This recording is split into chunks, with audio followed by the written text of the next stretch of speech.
شیخ Saadi Shirazi رحمۃ اللہ علیہ نے حضور علیہ السلام کا قصیدہ لکھنا شروع کیا اور کیا لکھتے ہیں؟ بلغ العلا بکمالہ، آپ اپنے کمال کی وجہ سے بلندیوں تک پہنچے۔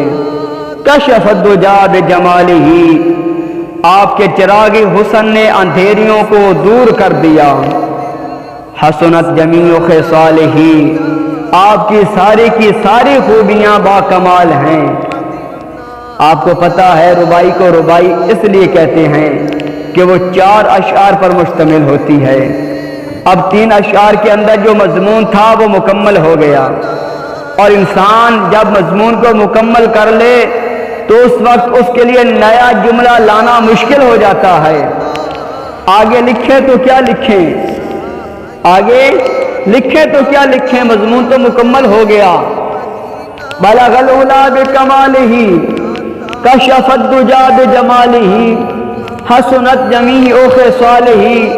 اگر اس کا معنی ذہن میں ہوں تو آگے چلیں، جو چوتھا جملہ ہے اس پر آپ کو لطف بھی آئے گا۔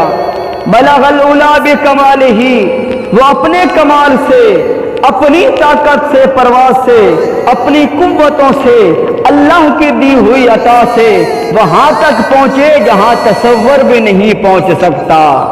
کشف الدجا بجمالہ، ان کے جمال نے کائنات میں اجالے پھیلا دیے، روشنیاں پھیلا دی ہیں، اندھیرے چھٹ گئے ہیں۔ پھر آخر میں حسنت جمیع خصالہ، کیا بتائیں ان کی ہر خوبی، کیا بتائیں ان کی ہر خوبی، خصلت ہی اچھی ہے۔ اب بات تو مکمل ہو گئی، لیکن ربائی چاہتے تھے۔ شیخ سعدی رحمت اللہ علیہ پریشان ہیں، اسی عالم میں نیند آ گئی، سوئے تو قسمت جاگ اٹھی، سرکار کا دیدار نصیب ہوا۔ فرمایا سعدی آگے کہتے کیوں نہیں؟ عرض کرتے ہیں آقا آگے کیا کہوں؟ فرمایا صلو علیہ وآلہ، آؤ اس نبی پر درود پڑھو، آؤ اس نبی پر درود پڑھو، اس نبی کی آل پر بھی درود پڑھو۔ امام بصری فالح زدہ ہیں، ساری زندگی بادشاہوں کے قصیدے لکھے، ان سے اعزازات پائے، انعامات لیے، لیکن عمر کا آخری حصہ آیا، جسم فالح زدہ ہو گیا، سارے چھوڑ گئے۔ تنہائی، بیماری اور غربت، یہ 3 چیزیں اگر اکٹھی ہو جائیں تو ان کا کاٹنا بڑی قیامت ہوتی ہے۔ امام بصری پہ یہ تینوں اکٹھی آ گئی۔ صحت مند آدمی کے سارے گاہک ہوتے ہیں، بیمار پڑ گئے تو کوئی پوچھتا ہی نہیں۔ ایک دن خیال آیا ساری زندگی بادشاہوں کے قصیدے لکھے، آج اس کا قصیدہ نہ لکھوں جو کائنات کا دولہا ہے، جو اللہ کا محبوب ہے، جو کائنات کا حامی و ناصر ہے۔ قلم پکڑا، پھر حضور کا قصیدہ لکھا۔ قصیدہ وہ تھا بردہ شریف، مکمل کیا۔ رات ہوئی، امام بصری رحمت اللہ علیہ سوئے، آقا کریم علیہ السلام تشریف لائے، اور یہ بات ذہن میں رکھیں، حضور علیہ السلام نے فرمایا، دیگر کتابوں میں بھی لکھا ہے، آقا علیہ السلام نے فرمایا جس نے مجھے خواب میں دیکھا اس نے مجھے ہی دیکھا، شیطان خواب میں آ کر میری مثل ہونے کا دعویٰ نہیں کر سکتا۔ عبداللہ بن مسعود رضی اللہ تعالیٰ عنہ کہتے ہیں نبی کریم علیہ السلام نے فرمایا جس نے مجھے خواب میں دیکھا تو اس نے مجھے بیداری میں دیکھا، کیونکہ شیطان میری صورت نہیں اپنا سکتا۔ اور دوسری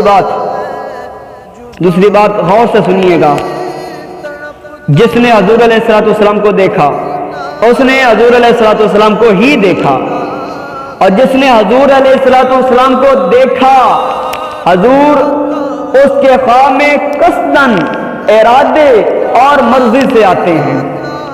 سرکار جس کے بھی خواب میں جائیں اپنی مرضی اور ارادے سے جاتے ہیں۔ مثال کے طور پر میں کسی کے خواب میں آؤں، آپ کسی کے خواب میں آئیں، نہ آپ کو پتا ہے نہ مجھے پتا ہے، یہ محفل سجی ہے، میں بیان کر رہا ہوں، آپ اس محفل سے اٹھ کے جب گھر میں جائیں گے، سوئیں گے، تو خواب میں اگر میں آ جاؤں اسی طرح جیسے میں بیان کر رہا ہوں، آپ اٹھنے کے بعد مجھے فون کریں گے کہ جناب قاری صاحب آپ ہمارے خواب میں آئے تھے، واللہ مجھے نہیں معلوم ہوگا، مجھے نہیں پتا ہوگا، لیکن سرکار جس کے خواب میں جاتے ہیں آپ قصدن جاتے ہیں، ارادے سے جاتے ہیں، مرضی سے جاتے ہیں۔ اور تیسری بات بھی ذہن نشین کر لیجئے، خواب میں کوئی کسی کو دے وہ محض خواب ہوتا ہے۔ لاٹری نکل آئی، کروڑ پتی بن گیا، تو وہ تو اٹھیں گے تو کروڑ پتی ہوں گے یا کنگال ہوں گے؟ خواب میں کوئی کسی کو جتنا بھی مال دے جائے، جب اٹھے گا تو وہ کنگال ہی ہوگا۔ وہ کیا کسی نے کہا تھا 100 بار میرے ہاتھوں میں تیرا دامن آیا، 100 بار میرے ہاتھوں میں تیرا دامن آیا، جب آنکھ کھلی تو اپنا ہی گریبان تھا۔ کچھ نہیں ہوتا، خواب خواب ہوتا ہے۔ لیکن حضور علیہ السلام کو اگر کوئی خواب میں نہ دیکھے اور حضور علیہ السلام کچھ عنایت فرمائیں تو وہ محض خواب نہیں ہوتا۔ حضرت شاہ ولی اللہ رحمت اللہ علیہ فرماتے ہیں، میرے والد نے خواب میں سرکار مدینہ صلی اللہ علیہ وآلہ وسلم کو دیکھا تو آقا کریم علیہ السلام نے 2 موئے مبارک ان کو عطا کیے۔ جب اٹھے تو کہتے ہیں موئے مبارک نہیں تھے، تو پھر ان کی کیفیت وہی ہو گئی۔ اور پھر حضور علیہ السلام خواب میں دوبارہ تشریف لے کر آئے، ہم فرمایا کہ ہم نے تیرے سرہانے کے نیچے رکھ دیے ہیں۔ وہ کہتے ہیں وہ 2 بار صندوق میں ہم نے اٹھائے اور ان کی زیارت بھی کی، اپنے پاس رکھے، اور ان کی علامت جو تھی وہ یہ تھی کہ جب اس صندوق کو ہم دھوپ میں لے کر نکلتے تھے تو بدر سایہ کیا کرتی تھی۔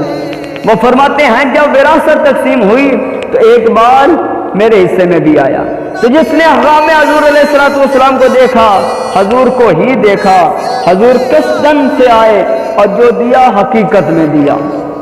اور چوتھی بات کی سماعت فرمائیں، بخاری کی روایت ہے کہ جس نے سرکار صلی اللہ علیہ وآلہ وسلم فرماتے ہیں جس نے مجھے خواب میں دیکھا ان قریب جاگتے بھی دیکھ لے گا۔ اللہ اکبر۔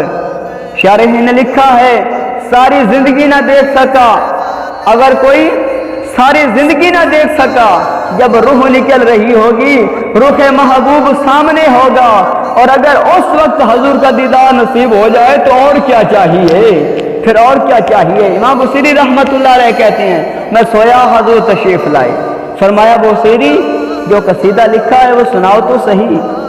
انہوں نے وہ مشہور قصیدہ مولا یا صلی وسلم دائماً آبادا حضور علیہ السلام کی بارگاہ میں پیش کیا، تو آقا کریم نے اپنا دست شفقت ان کے بدن پر پھیرا اور حضور علیہ السلام نے اپنی چادر اتار کر امام بصیری کو عطا فرمائی۔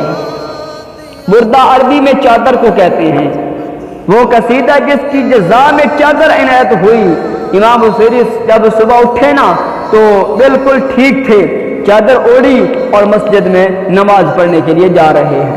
راستے میں ایک درویش کھڑا تھا، کہا بصیری رات والا قصیدہ تو سناؤ جو تم نے لکھا ہے۔ حضرت امام بصیری کہتے ہیں میں نے لکھا تھا اور کسی کو پتہ نہیں تھا۔ میں نے کہا کون سا قصیدہ؟ کہنے لگے جو حضور کو سنایا تھا، کہنے لگے جو سرکار کو سنایا تھا۔ امام بصیری کہتے ہیں میں نے کہا تجھے کیسے پتہ چلا؟ کہا بتاؤں یہ چادر کون سی ہے؟ کہا جب تم قصیدہ حضور کو سنا رہے تھے میں بھی وہاں موجود تھا۔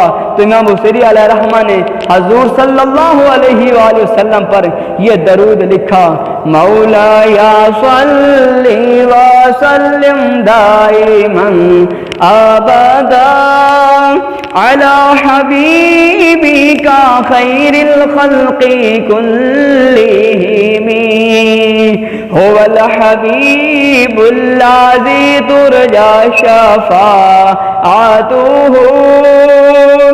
هو الحبیب الذی ترجى شفاعته لكل حول من الاحوال مقتحم مولاي صل وسلم دائما ابدا على حبيبك خير الخلق كلهم